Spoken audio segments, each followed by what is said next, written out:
Hello friends, good evening. History में हम आज बात करेंगे मुगल कालीन संस्कृति का। टॉपिक बहुत ही महत्वपूर्ण है, इसलिए ध्यान से इसे देखिएगा। मुगल कालीन संस्कृति में हम बात करेंगे और साथ ही साथ मुगल कालीन संस्कृति में शिक्षा और साहित्य पर चर्चा होगी। तो आइए क्लास को कंटिन्यू करते हैं। मुगल काल में भी शिक्षा और साहित्य के क्षेत्र में प्रगति हुई। बाबर के एक मंत्री मकबर अली का कहना है कि बाबर के समय निर्माण विभाग की स्थापना की गई थी।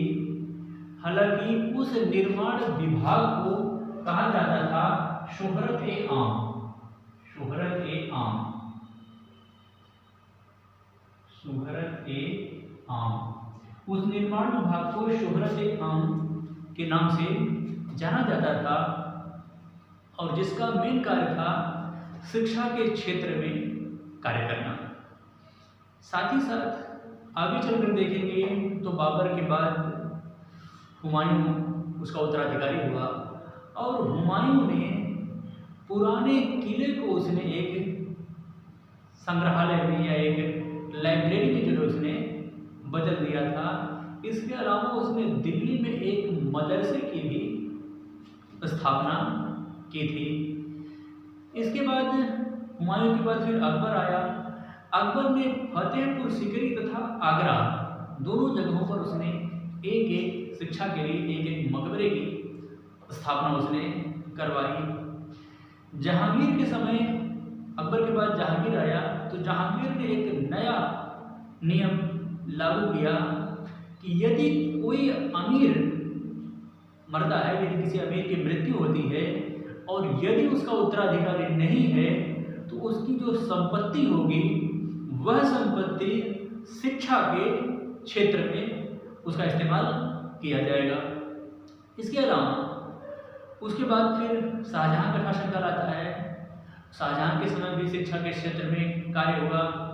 उसने भी आगरा, उसने भी अब देखेंगे तो दिल्ली में उसने एक मदरसे की स्थापना की थी और साथ ही साथ एक मदरसे के अलावा उसने एक विद्यालय की मरम्मत की थी। उसका नाम था दार-उल-बका। दार-उल-बका, दार-उल-बका नामक एक विद्यालय था। हालांकि इस्लामी विद्यालय था, उसका इसने मरम्मत कराया था।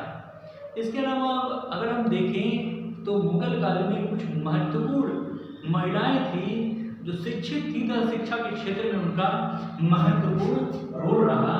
तो इसको भी आप देख लीजिए। मुगल कालीन महिलाओं में कौन कौन सी थी महिलाओं में अगर आप देखेंगे तो इसमें नाम आता है पहले गुलबदन बेगम का। गुलबदन बेगम का नाम आता है। गुलबदन बेगम के बाद आप देखेंगे तो जहांगीर की बेगम नूरजहां का नाम आता है। नूरजहां के बाद फिर देखेंगे तो सलीमा सुल्तान, अकबर की बेगम सलीमा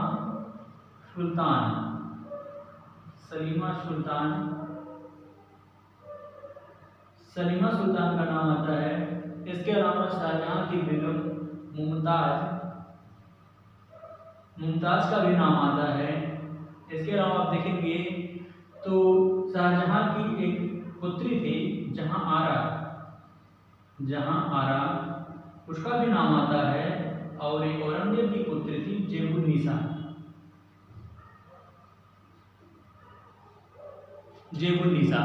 तो जेबुन्निसा का भी जिक्र किया जाता है। ये कुछ मुगल काल में कुछ महिलाएं थी जो शिक्षा के क्षेत्र में इनका महत्वपूर्ण रोल रहा था, जो शिक्षित प्रशिक्षित महिलाएं थी। इसके अलावा अब हम बात करेंगे तो अकबर कालीन साहित्य के संदर्भ में बात करेंगे। अकबर कालीन साहित्य।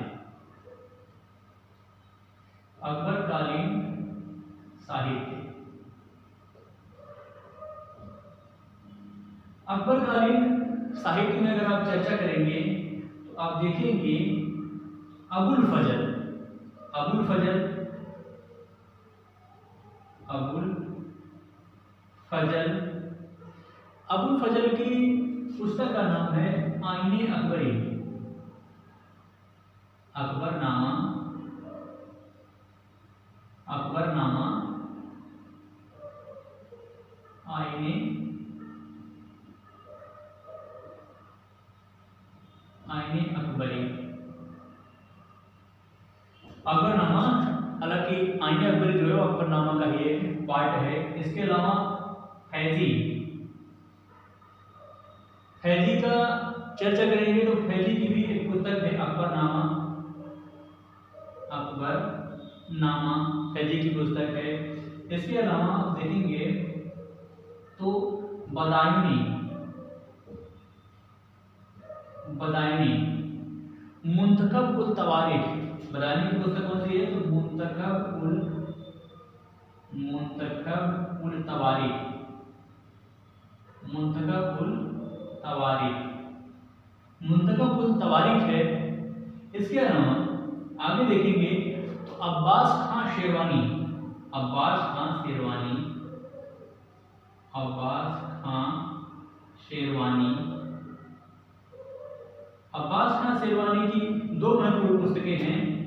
एक देखेंगे तोहफा-ए अकबरी, तोहफा-ए अकबरी, तोहफा-ए अकबरी, एक तोहफा-ए अकबरी है। तो दूसरा है तारीख-ए शेरशाही, तारीख-ए शेरशाही, तोहफा-ए अकबरी और तारीख-ए शेरशाही, ये दोनों पुस्तक किसकी हैं तो अफगान इतिहासकार थे अब्बास खां शेरवानी। इसके अलावा देखेंगे तो एक शेरवानी, मान लीजिए ये पुस्तक हो गई, ये अकबर के समय के कुछ महत्वपूर्ण विद्वान थे जिनकी महत्वपूर्ण पुस्तकें थी। और साथ ही साथ अकबर अबुल फजल की पुस्तक आईने अकबरी में भी यह जिक्र किया गया है कि अकबर के समय कुल 59 विद्वान अकबर की सभा में रहते थे। इसके अलावा हम देखेंगे तो अकबर कालीन जो अनुवाद विभाग था, अकबर के समय आप देखेंगे तो अनुवाद विभाग की स्थापना की गई थी, जिसमें बड़े पैमाने पर जो है भारतीय ग्रंथों का फारसी भाषा में अनुवाद किया गया था। तो फारसी भाषा में अनुवाद किए गए ग्रंथों को हम देख लेते हैं। अकबर कालीन फारसी भाषा, फारसी ग्रंथों का अनुवाद, भारतीय ग्रंथों का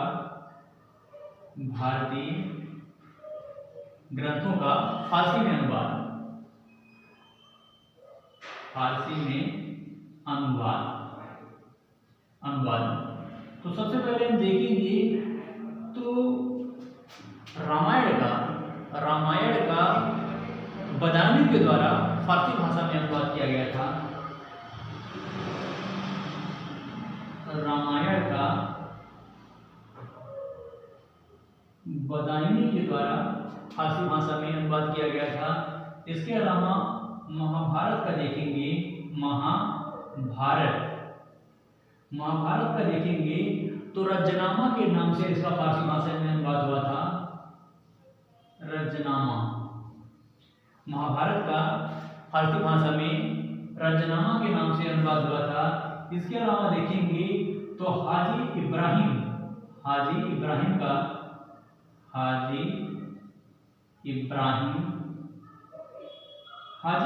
नाम के विद्वान थे जिन्होंने फारसी भाषा में अनुवाद अथर्ववेद का किया गया था। अथर्ववेद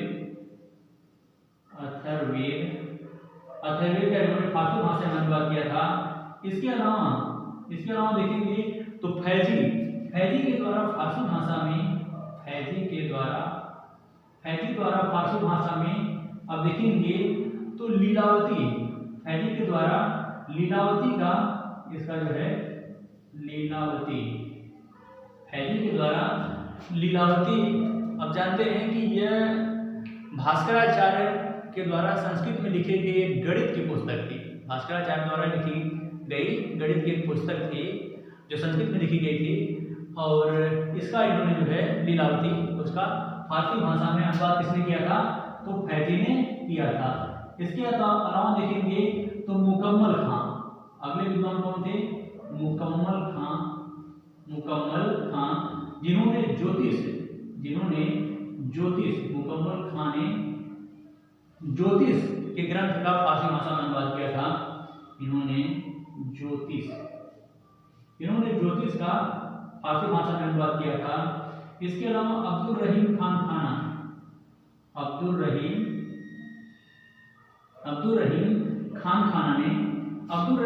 खाना में देखेंगे तो इन्होंने बाबर की जो आत्मकथा थी तुजुक ए बाबरी का इन्होंने, अब देखेंगे तो जो बाबरनामा थी उसी का इन्होंने फारसी भाषा में तुजुक ए बाबरी के नाम से उसका अनुवाद किया था।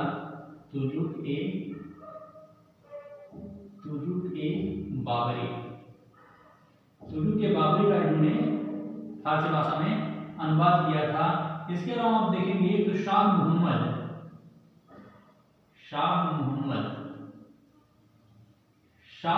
देखेंगे तो शाह मोहम्मद ने राज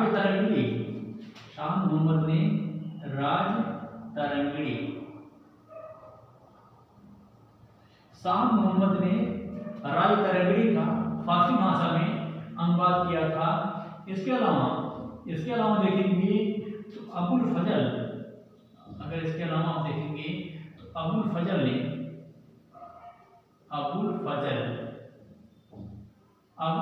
ने पंचतंत्र का फारसी भाषा में अनुवाद किया था।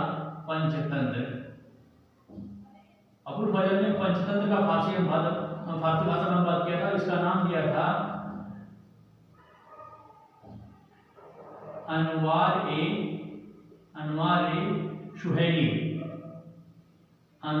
सुहेली करके था।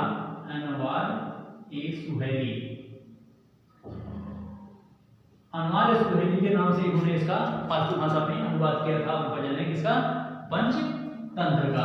इसके अलावा देखेंगे तो फैजी के द्वारा नल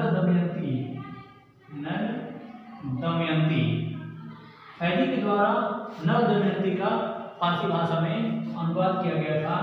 इसके अलावा देखेंगे ताजुल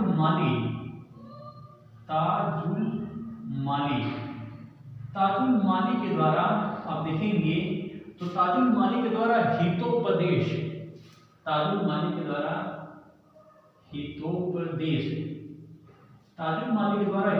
का फारसी भाषा में अनुवाद किया गया था। और इसका जो नाम किया गया था मुफर्री अल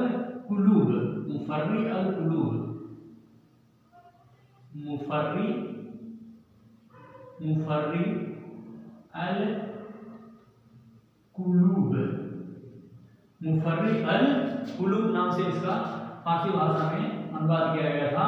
हितोपदेश का किसने किया था? तो ताजुल माली ने। इसके अलावा आप देखेंगे तो अकबर के दरबार में 3 महत्वपूर्ण विद्वान रहते थे, जिनमें आप देखेंगे थे फैजी करके थे। अकबर के 3 कवि, अकबर के 3 कवियों में अगर आप देखेंगे तो अकबर के 3 कवियों में एक थे गिलानी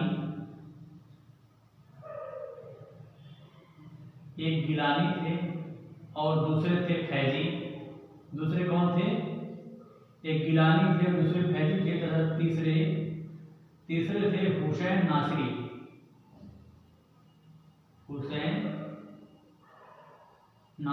और हुसैन नासरी जो थे, हुसैन नासरी ये निशापुर के थे ना, ईरान का एक शहर है निशापुर, वही निशापुर के रहने वाले ये थे। निशापुर वो कहाँ के रहने वाले थे? तो वो निशापुर के रहने वाले थे। इसके अलावा देखेंगे तो अकबर में एक कश्मीरी विद्वान थे, जिनका नाम था मोहम्मद हुसैन। कश्मीरी विद्वान मोहम्मद हुसैन को इसने जरी-ए-कलम मोहम्मद हुसैन इसने जो है मोहम्मद हुसैन को जरी-ए-कलम, मोहम्मद हुसैन को जरी-ए-कलम, मोहम्मद हुसैन को इसने जरी-ए-कलम की उपाधि प्रदान की थी। इसके अलावा आप देखेंगे तो आगे चल करके जहांगीर, अब जहांगीर का समय प्रारंभ होता है, तो जहांगीर के समय आप देखेंगे तो जहांगीरकालीन साहित्य पर चर्चा कर लें। जहांगीरकालीन साहित्य, जहांगीरकालीन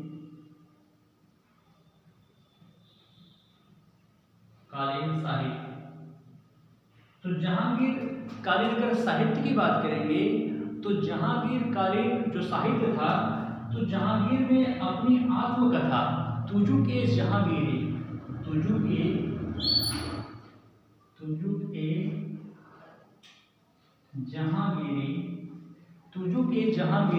जहांगीर ने अपनी आत्मकथा फारसी भाषा में लिखा था।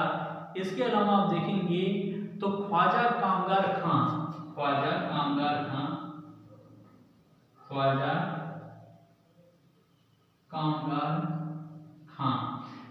कामगार खां ने मासिर-ए-जहांगीरी, ख्वाजा कामगार खां ने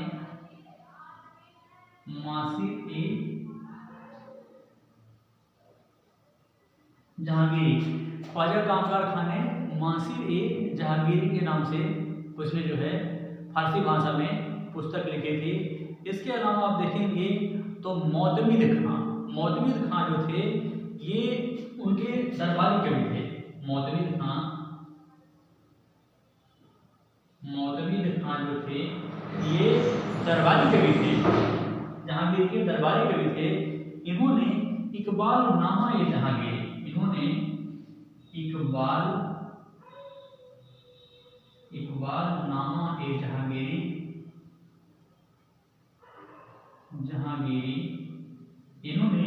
इकबाल-नामा-ए-जहांगीरी नामक पुस्तक लिखे थे। अब इसी तरीके से दोस्तों हमें कवर करना है शिक्षा एवं साहित्य में, तो शाहजहांकालीन साहित्य के संदर्भ में देखना है, इसके अलावा औरंगजेबकालीन साहित्य के संदर्भ में चर्चा करना है। तो फिलहाल आज का टॉपिक यही समाप्त होता है। कल मिलेंगे, फिर इसी क्लास को कंटिन्यू करेंगे सेकंड पार्ट में। तब तक के लिए जय हिंद।